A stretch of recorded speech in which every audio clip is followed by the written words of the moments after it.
Welcome everyone. Today we're going to paint these palette knife poppies on a new canvas for me. This is an 11 by 14 inch Frederick's Convexo oval canvas, and it is super fun to paint on.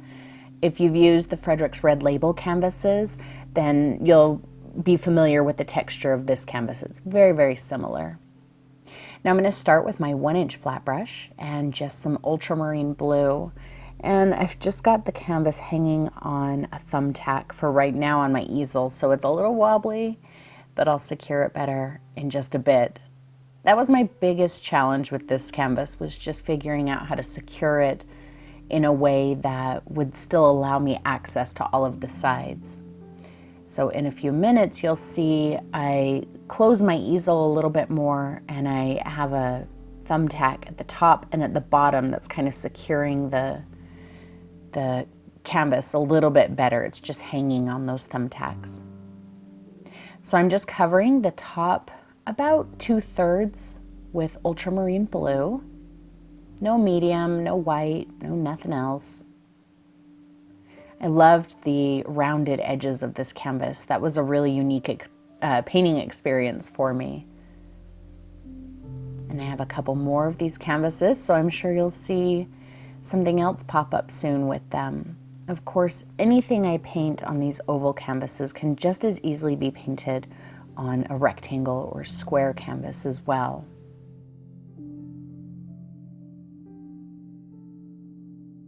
Now I'm going to mix a little bit of white, just start to get a lighter color. And I'm using my lazy X's, the kind of back and forth brush strokes. I like that little bit of texture that it's going to give me. And I am taking it up into that previous blue. Don't be afraid to overlap. What I'm going to do here is build texture through layers. You know, that's how I like to do. We did that a lot last week in the Buddha video.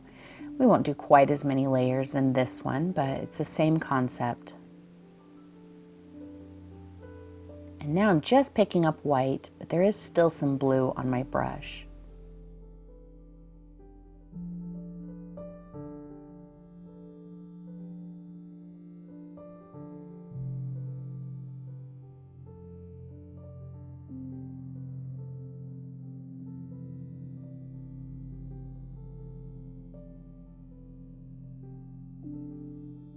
Just gonna flip the canvas upside down so I can get to that bottom part.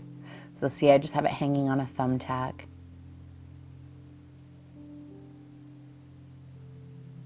And then later, just putting another thumbtack that butted up against the bottom of the canvas helped hold it in place much, much better.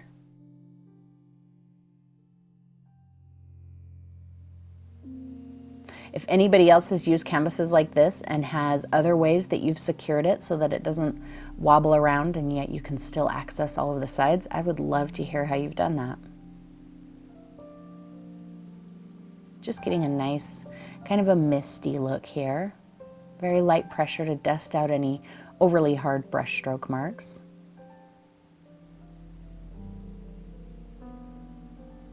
And then I flipped it back over.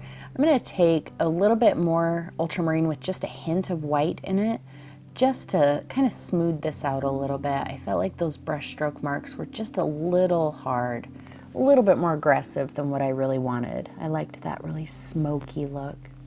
And by adding just a tiny hint of white into that transparent ultramarine, really helps get rid of that. Sometimes when your paint color is very, very transparent, it's hard to get rid of brush stroke marks, but just a tiny bit of white can help.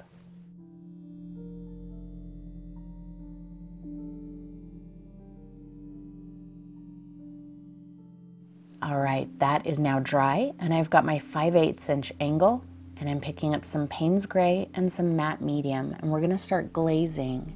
So because we are glazing several layers, in this painting, I'm gonna say that matte medium or gloss medium or glazing medium, something like that is going to be required. If you try to thin out your paint with water, then you're going to find yourself removing paint as you go, and that you're just going to end up with a muddy mess. I know somebody's gonna ask if you can use Airbrush Medium. I have no idea. I've never used Airbrush Medium. It seems like I've heard people say that they've used it for glazing with good results, but I've also heard that Airbrush Medium is very, very slow drying. So if you don't let each layer dry completely in between, you're gonna end up with a sticky mess. So, you know, try it and let me know how it goes. I'm just lightly scumbling in some of that Payne's gray.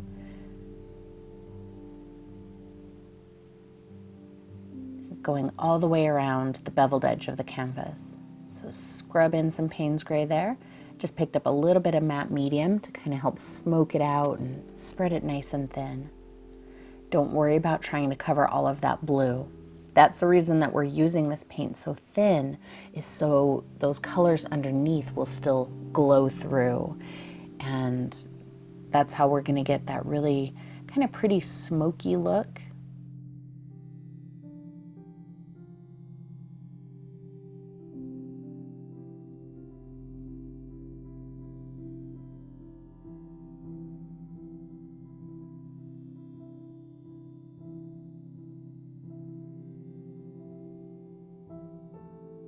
You could use Mars Black here instead of Payne's Gray, but like we talked about last week in the Buddha video, Mars Black is very warm, and so it might appear very flat and very brown against this blue.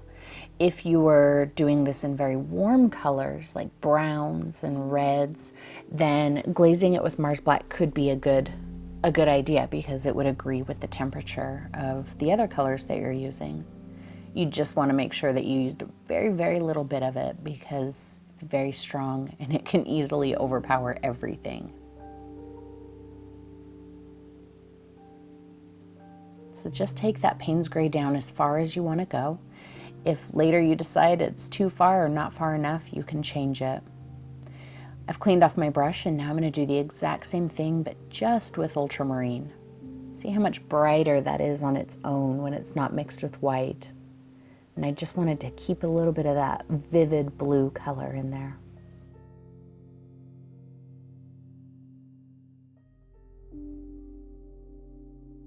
Now, this week while I was filming videos, I had some issues with an external hard drive that I store all of my data on, and I ended up losing a few things, and I don't know if that's what happened in this video or if I just forgot to hit record or accidentally deleted something, but there is a part coming up here that you will just mysteriously not get to see. I'm going to glaze the entire surface of this canvas with Veridian, and you don't get to see that part. However, later in the video, I do it again. I glaze the entire canvas with Veridian, so you will get to see that in just a little bit.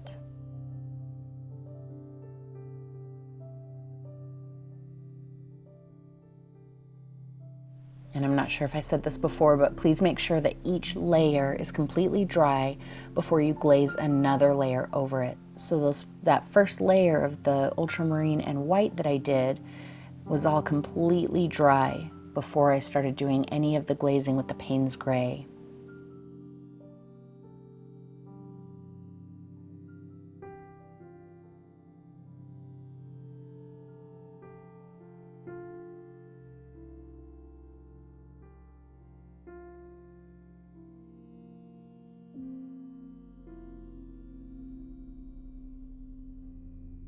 All right, a little bit of titanium white and a little tiny hint of cadmium yellow light.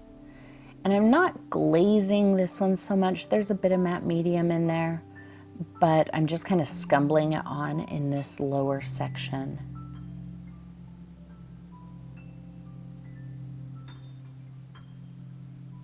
I really wanted a vivid green at the bottom of this canvas. And, you know I'm going to glaze with Veridian, but I thought that's just not going to be vivid enough. So that's why I painted it with the yellow, because the yellow is going to glow through that Veridian and really make that green pop. The ultramarine, I believe, above is not dry yet, so as I scumble up into it, it is mixing ever so slightly, and that's perfectly fine here. But I'm applying this yellow-white mixture the exact same way as I did all of the other colors. A little bit of matte medium to kind of help scumble things out and get that really pretty foggy look.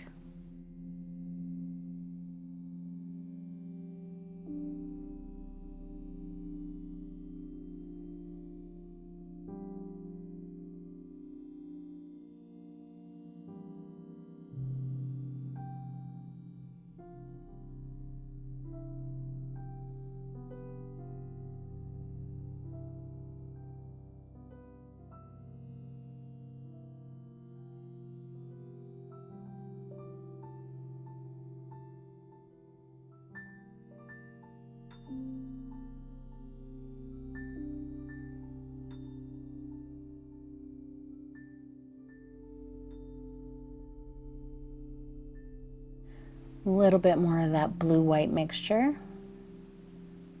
a little bit of matte medium,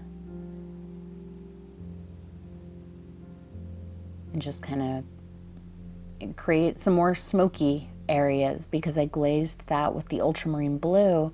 It all got very bright, but I want to keep some, you know, some interest in there. So bringing a bit of that smoky blue back up to the surface, I felt like kept some dimension in there and avoided everything just kind of flattening out.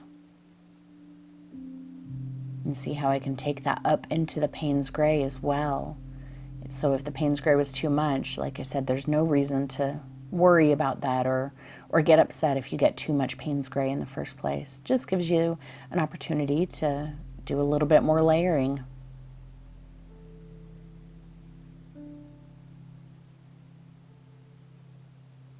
And I wasn't sure about the Payne's Gray area. I knew that I wanted it darker at the top because I kind of got the idea for this image off of a stock image that I saw. It was very dark at the top. So I kept going back and forth, making the top very dark and then chickening out and taking it back and then making it dark again. So you'll get to see how I go back and forth on that a little bit as we go. So hopefully that makes you a little bit more comfortable with experimenting with your layers, and you know, you won't be so afraid to go dark and then take it back light, and you know, vice versa.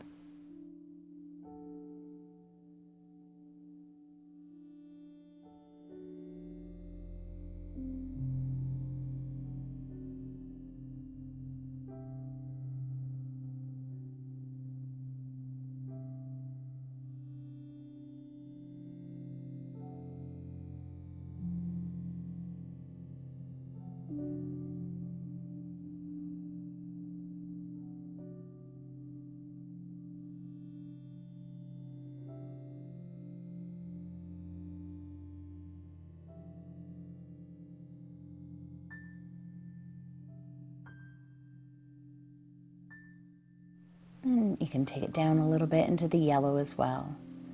I'm going to make a color that's a bit more yellow, a little bit brighter. And just brighten it up a bit at the bottom here. And then I'm going to let this dry completely, make sure it's completely 100% dry. And then I'm going to take my 5/8 inch filbert, mix a good amount of matte medium with Veridian green, and lightly glaze over top of the entire canvas. Now, if you're new to glazing, I would rather have you pick up a tiny pinpoint of your color at a time and not have enough color, because you can always go back and get more. But if you get like a huge load of Veridian on your brush and a tiny bit of matte medium, then you're just going to paint over everything, and that's going to be hard to get back from. So start out with way less paint and way more medium than you think you need, and you can adjust it from there. And like I said, you'll get to see my glazing process a little bit later in the video. Just going to finish touching up this area, and then we're going to dry it. I love how smoky it's starting to look.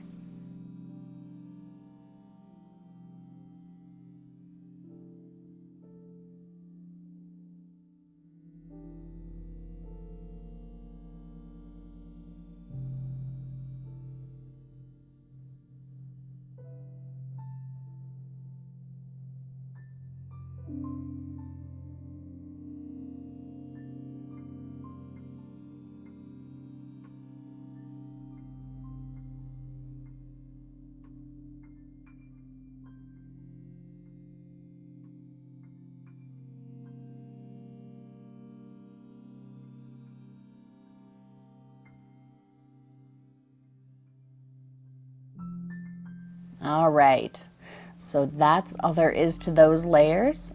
And now my canvas is magically dry and glazed with Veridian.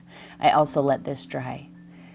Now I've got my chalk pencil and I'm very lightly and loosely kind of sketching out some ideas for where I want the poppies that are in the background. They're going to be very bokeh, so that means very blurred out.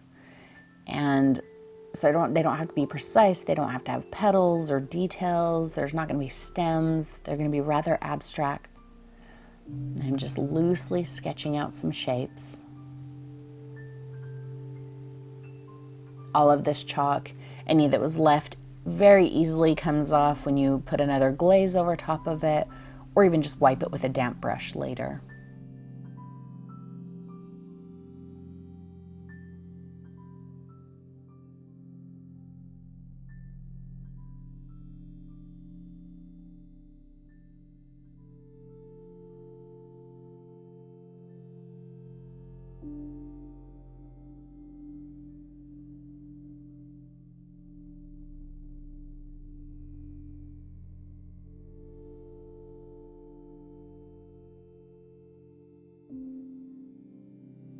And you don't have to paint in the flowers into all of the little spots that you draw. I don't think I did.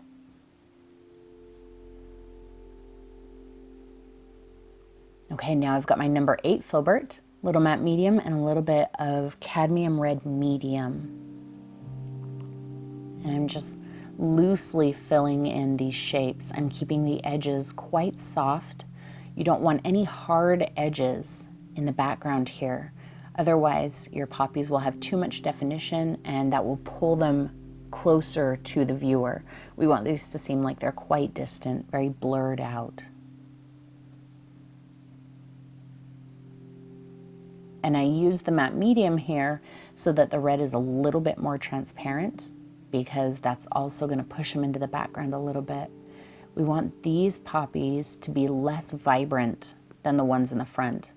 So it's the combination of the soft edges, the lack of detail, and the reduced vibrancy of color that's really going to push these back.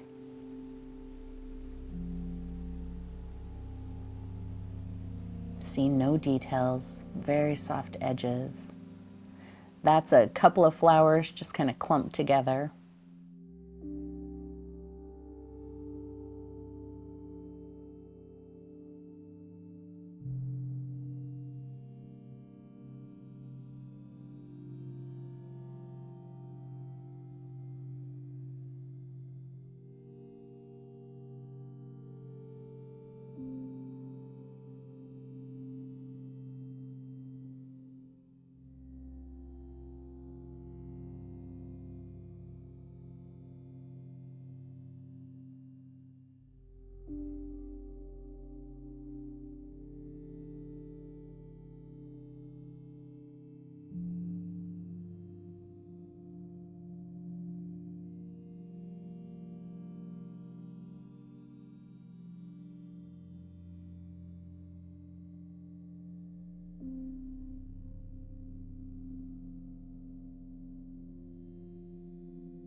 Make sure you give your poppies a little bit of a shape, you know, kind of pull a corner out in one area or flatten it out. Don't just make these like bright red polka dots in the background. Change the shape just a little bit to make them a bit more interesting.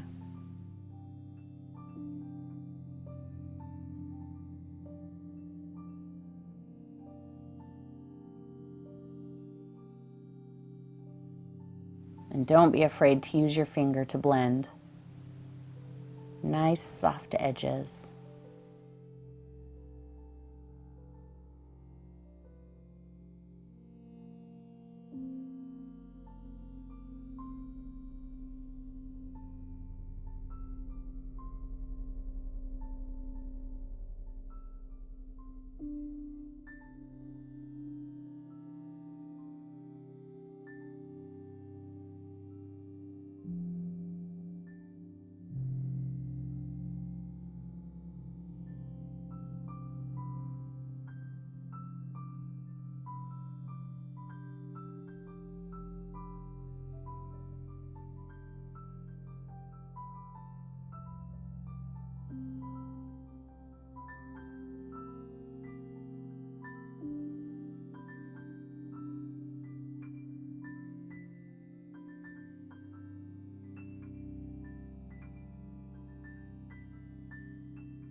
I'm going to do just a couple of small ones down here at the bottom, and then we're going to move on.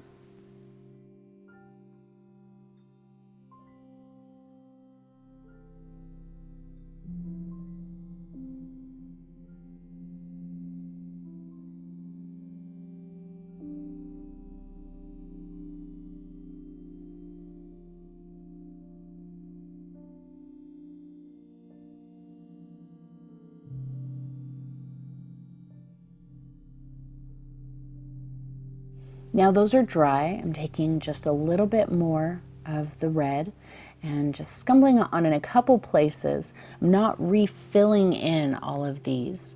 I just want some areas that are maybe just a hint more vibrant. For the most part, I'm keeping this vibrant color away from the edges.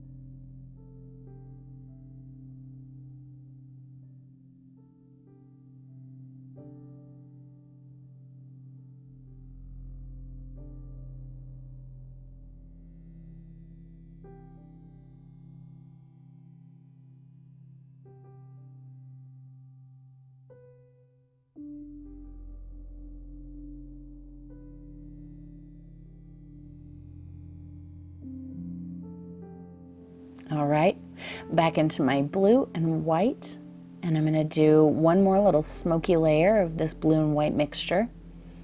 I'm going to go around the flowers, not over the entire canvas, just in places. Now I'm not being overly concerned if this color touches the flowers or goes over them a little bit. That's all okay. So I'm loosely going around them, and occasionally that color does overlap them a bit.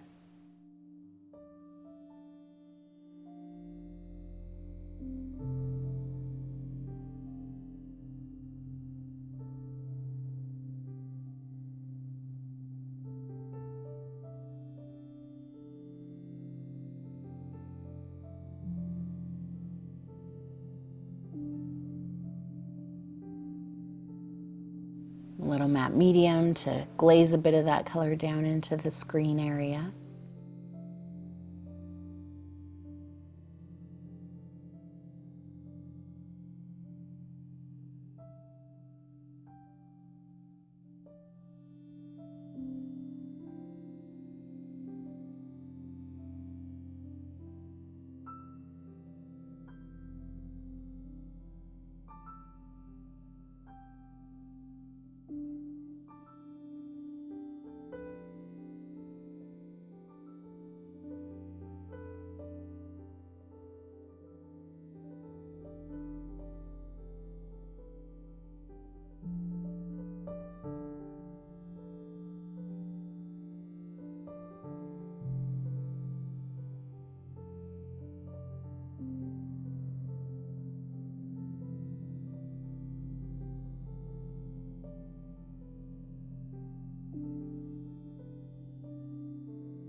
Part of what these layers are doing, all of the different layers and the values and temperatures and everything, is it's kind of making it look like we're looking into an area that's very deep, full of a lot of foliage, lots of grasses and leaves, not to mention the poppies, and their stems are in there somewhere.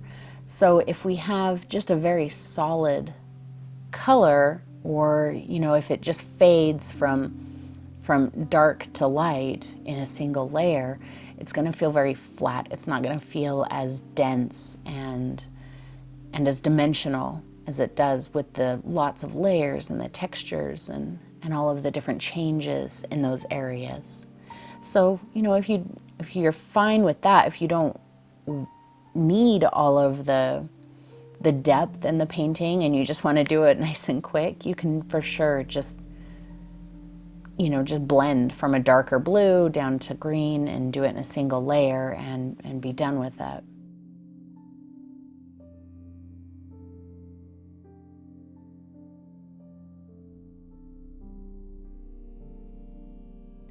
Back into my white and yellow, and I've got a clean brush. We're going to go just a little bit more vivid with that yellow this time.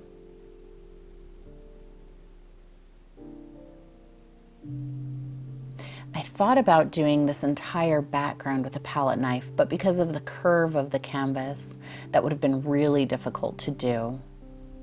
So if you're not using a rounded canvas like this, maybe try the background and with a palette knife, just kind of scrape each layer on a little bit thin and yeah, see how that works out.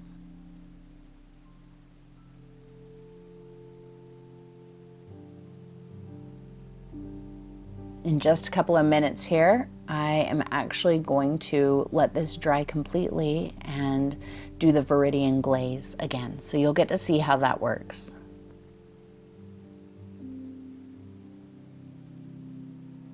Just pulling some more yellow into that, nice and bright.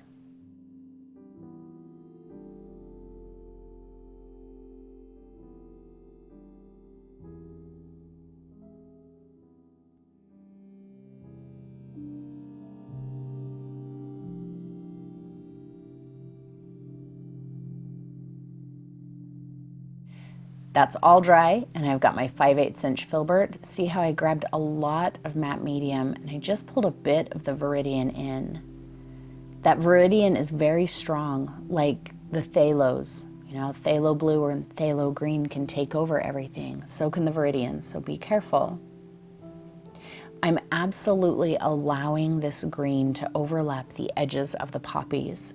And notice that when it does, they get quite dark where that Veridian overlaps some. I just wipe it away with my fingers, but it also glazes them, darkens them, pulls them into the background, and that's exactly what I want. So please don't try to cut around the flowers and avoid them with this color. For sure, let it overlap them a little bit. And you really could even just glaze over top of them and not even worry about it. I do end up glazing these flowers completely with the Veridian. So if it's just easier for you to do it all in, you know, in one movement and not worry about the flowers, that's fine. Go ahead and do that. I am, for the most part, covering this whole canvas with the Veridian. I'm using my filbert simply because it doesn't give me quite as hard of brush stroke marks as some of the other brushes.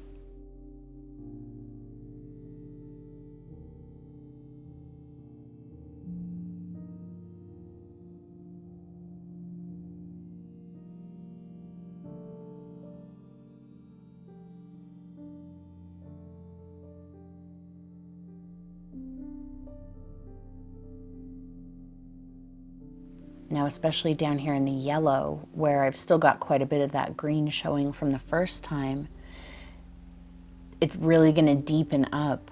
The area that was already glazed Veridian is going to be even deeper green, and the area that is just the yellow and white is going to be a paler green and just create that depth within that color.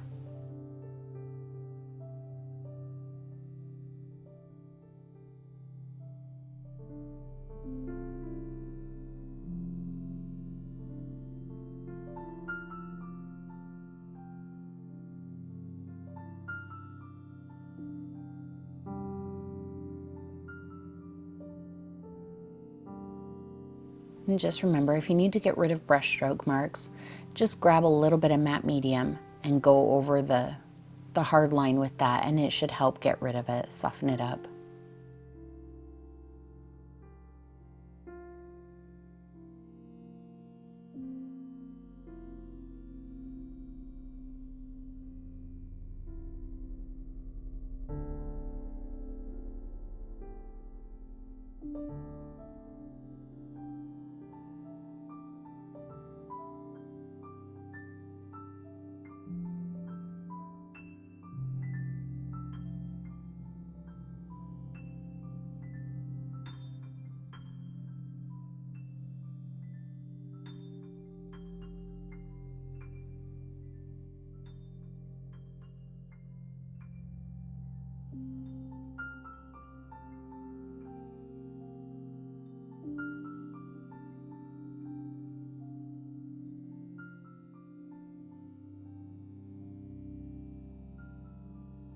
All right, now I let that dry. This is actually the next day.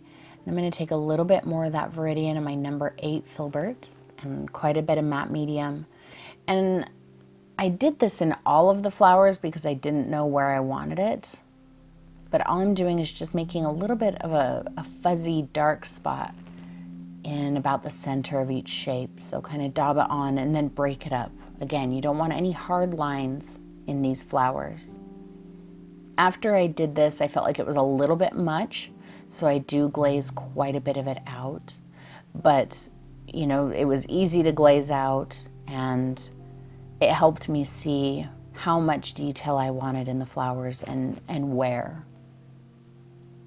But this color is very, very thin and being applied very softly, just suggesting those shadows and centers. It kind of look like red blood cells right now, but I promise it won't look like that. I don't think. Maybe it does, and I just didn't notice until now. Now I've got some Cad Red Light, a little bit of matte medium to make it a hint transparent, and I'm just going to remind myself of some areas that are supposed to be a little on the brighter side.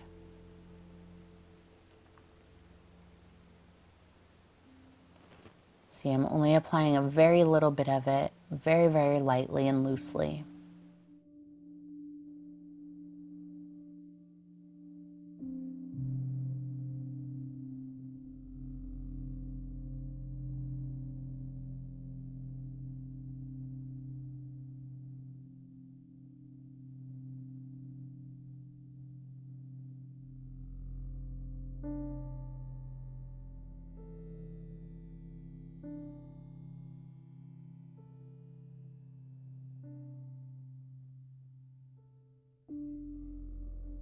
And I absolutely felt like these flowers were getting a little bit too detailed and vibrant.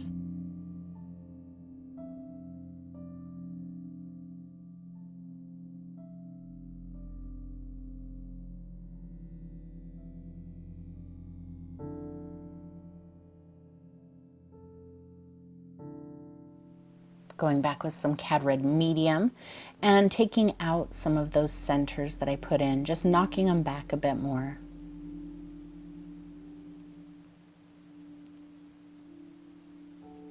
On some of the flowers, I leave them a little bit more obvious. On some, I get rid of them completely.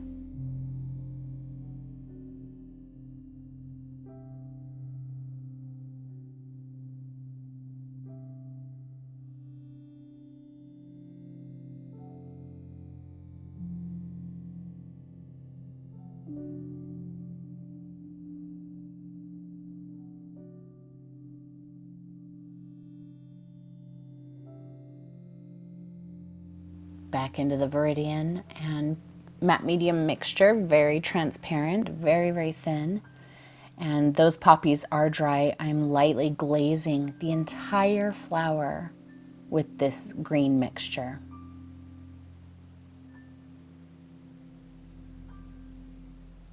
Well, most of the flower. It looks like I kind of, you know, scumbled it a bit, so there are probably parts of the flower that didn't get it, and that's okay because it's keeping them from getting flattened out.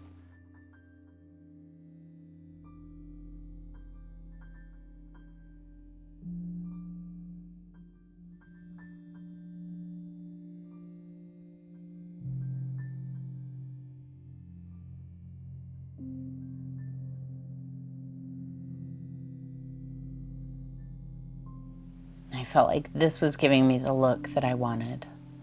But you can still see all of the areas that I highlighted and put shadow in. So, I don't recommend that you skip those parts because you want it to be flatter or darker, pushed into the background more. Go ahead and do those highlights, because then when you glaze it down with the green, all of those variations are still going to show. They're just not going to be as intense.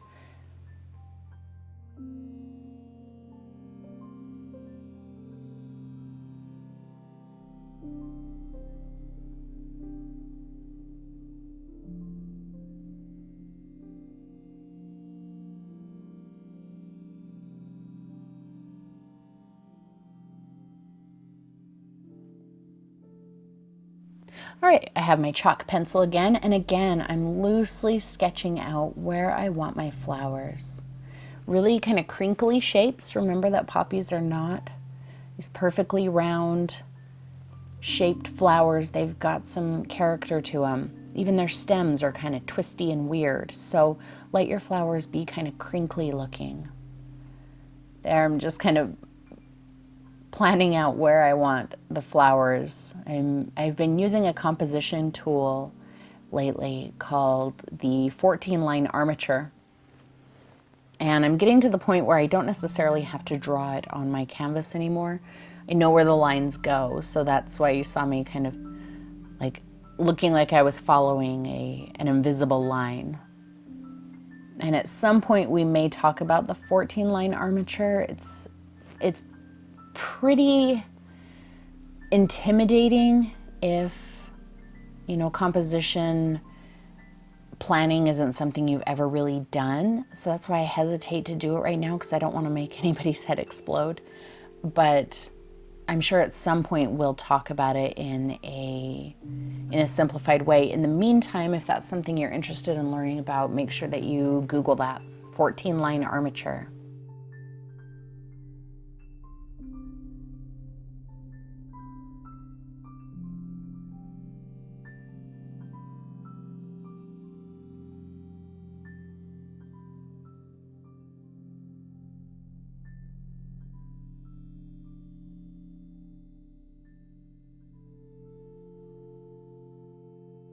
All right, I've got a small diamond head palette knife. It's about 1 inch, maybe 1.25 inches long. You want a nice small one.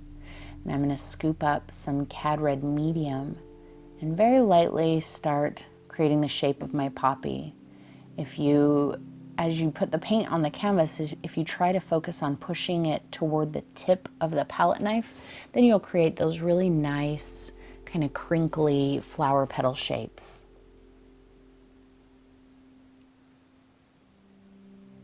But always focus on the tip of the palette knife, not the bottom edge, because the bottom edge is going to get out of control.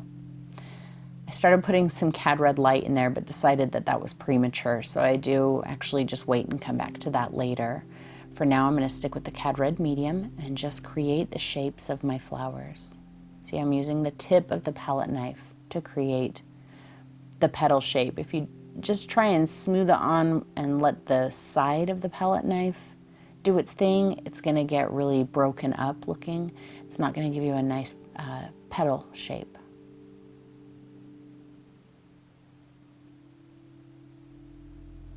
Don't be afraid to let those flowers touch each other and overlap.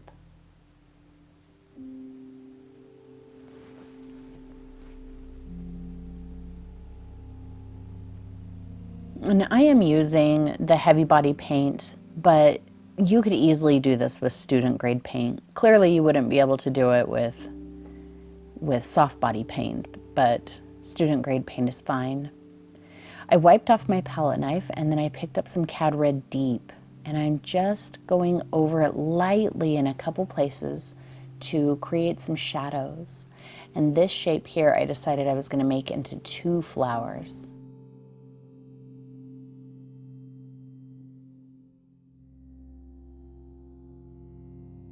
Don't go over it too many times and end up blending all of your paint into oblivion. Let there be differences in the paints.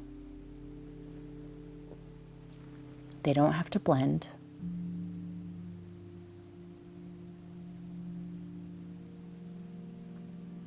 keeping that palette knife cleaned off is really going to help you maintain control of your paint.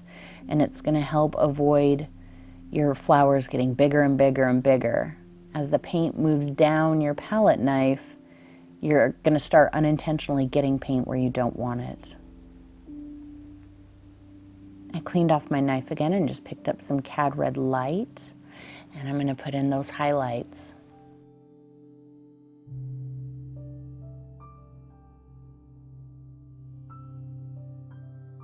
Create another petal right here.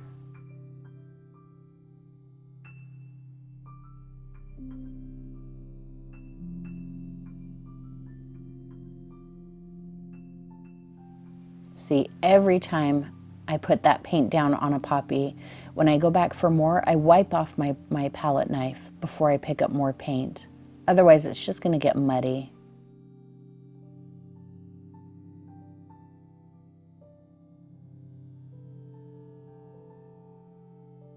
All right, this is Cad Red Medium, and I'm just going to create like a little bud, couple of little buds. A little Cad Red Light to highlight them.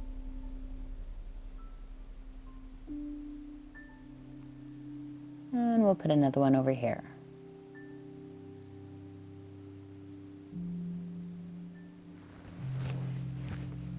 Now some Payne's Gray, and I'm just gonna kind of tap it into the middle of the flower and break it up a bit.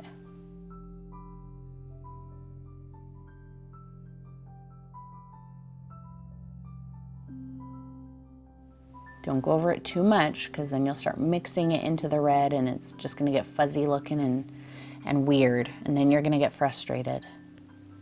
So drop it in, break it up a little, leave it alone. If you need to make an adjustment to it, you can do it later. I am actually going to adjust several of these centers.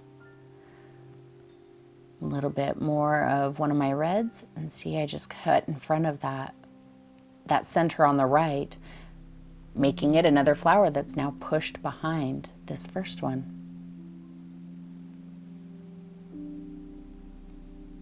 Just a little of my shadow red in there. Always a clean palette knife. Some matte medium, a little bit more of my Cad Red Medium. It's very thin, and I'm just lightly glazing couple of spots on these distant ones, just to pull them forward just a tiny bit.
All right, I'm going to take some of my reds and just cut across a few of those centers, which changes the angle of the poppy and says that there's a bit of a petal kind of between us and the center.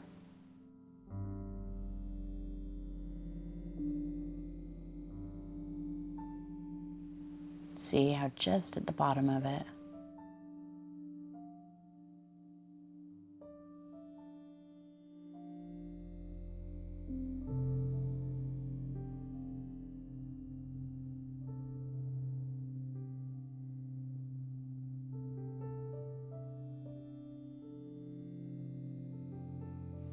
A little more matte medium and some Payne's Gray, a very thin amount of Payne's Gray. And I'm going to glaze that top portion again. I decided I did want it darker than what I have there. This is my 5/8 inch angle, by the way. And I'm not glazing the entire thing, and I am doing my best to avoid those distant poppies, but the palette knife poppies in the front, I'm absolutely avoiding those. I do not want to take this color over the edge of those palette knife poppies at all.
All right, moving on to my chalk pencil again, and I'm going to start drawing some stems. Make sure that your stem agrees with the center of your flower, so don't make the stem come out from like a weird side angle. And notice how kind of twisty my stems are. I'm not drawing perfectly straight stems. I'm intentionally letting them wobble because poppy stems, they're a little weird. They've got some little bends and swoopy bits, and they're fun and interesting. So let your stems be fun and interesting. These two stems over here, as I drew them, they touched. So when I started painting them in, I made it look like they were twisted around each other, and I really liked that.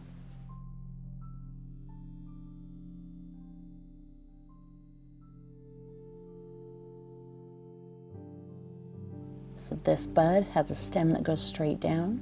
And then I decided this bud, it would be fun if it were kind of hanging down. So the stem is more like a cane, kind of hooks over.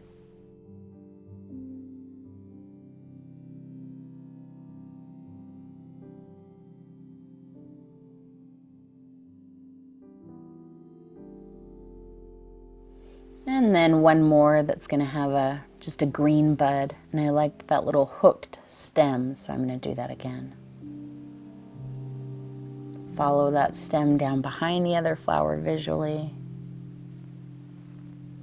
And now I'm going to go to my 1/2 inch angle. I'm going to mix up some Payne's Gray, some Veridian, and a tiny hint of white just to make it not quite so transparent.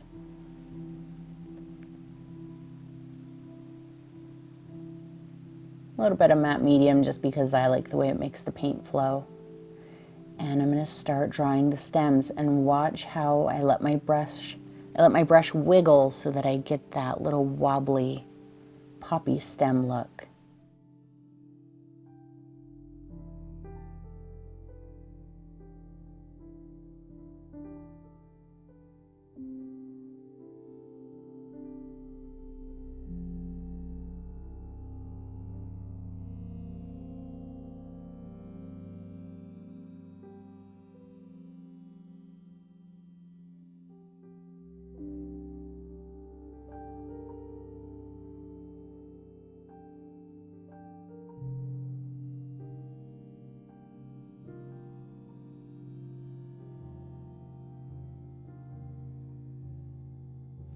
I'm using the long corner of the angle there to kind of put a little bit of a bud, the green bits of the bud on the bottom of the red area. So just kind of tapping with the long corner of the angle.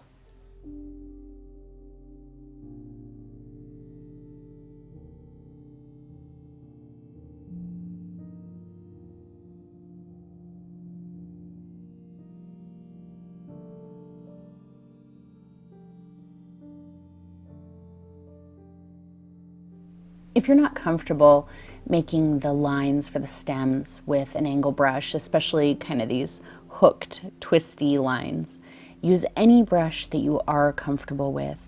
I happen to be the most comfortable with an angle brush when I'm doing lines and, you know, detail drawing like that. But I know not everybody is. So please use whatever brush it is that makes you the most comfortable.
Again, just kind of mushing with the corner of the angle brush at the base of that bud.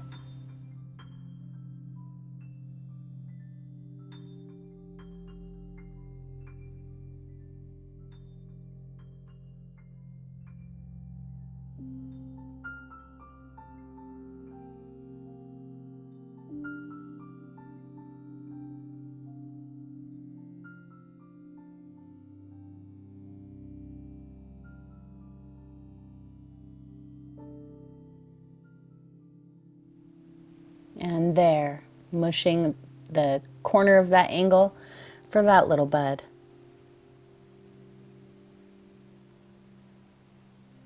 All right, now I'm going to go to my 1/4 inch angle.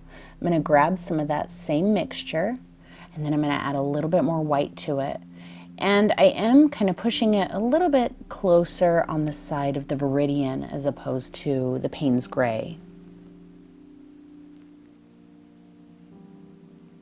And I'm going to start highlighting just little bits of highlights on the buds and the stems. I'm not outlining the entire stem. I'm kind of dashing it on and letting it be a little bit fuzzy, if you notice. Poppy stems have little fuzzy silvery bits that poke off everywhere, so it's okay if your stem is a little wild. And see, I'm still leaving some of that dark showing. Just kind of patting this color on. I'm going to mix some more white into that mixture. Sorry you can't see that. There you go. So you can see it's the same color, just lighter. And I'm going to do the same thing. And I'm just going to highlight these bits that you can see as light as I'm going to go for the most part. And then I'll zoom you back out and I'll finish the rest of them. See how I'm skipping areas. Makes them look a little bit twisty, I think.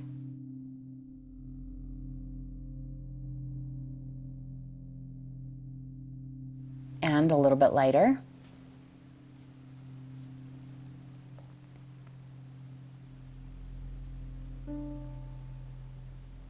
I ended up having way too much paint on my brush.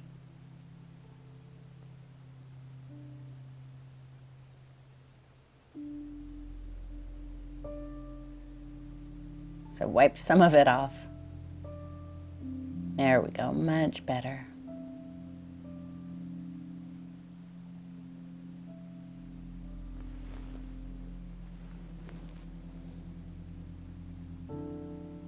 That's really all there is to highlighting these stems. So I'm going to do the same thing throughout here. And right there, I decided to make them twisty. And so I make one of the stems stop where it touches the other one, and that makes it look like it's going behind it.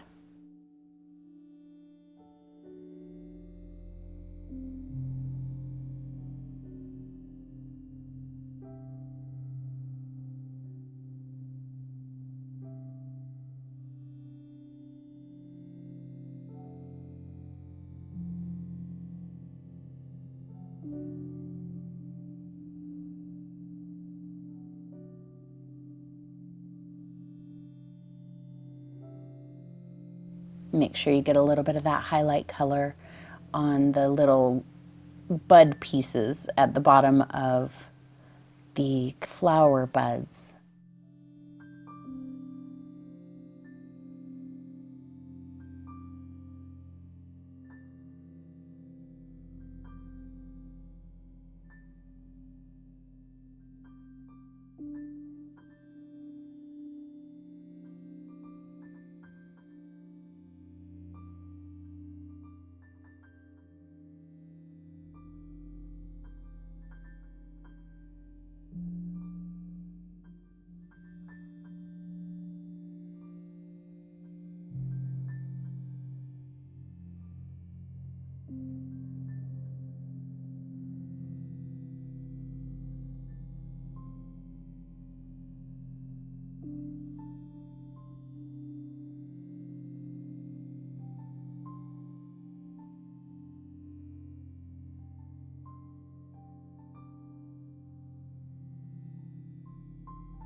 All right, here I have, it's almost pure white. There's just a hint of that color in there.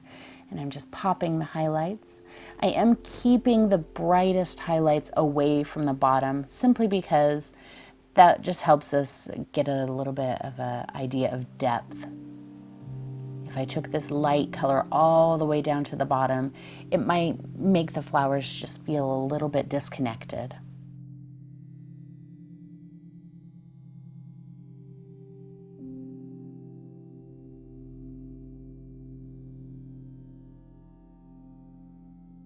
And if you accidentally cover up too much of your dark shadow color, you can put it back in afterwards.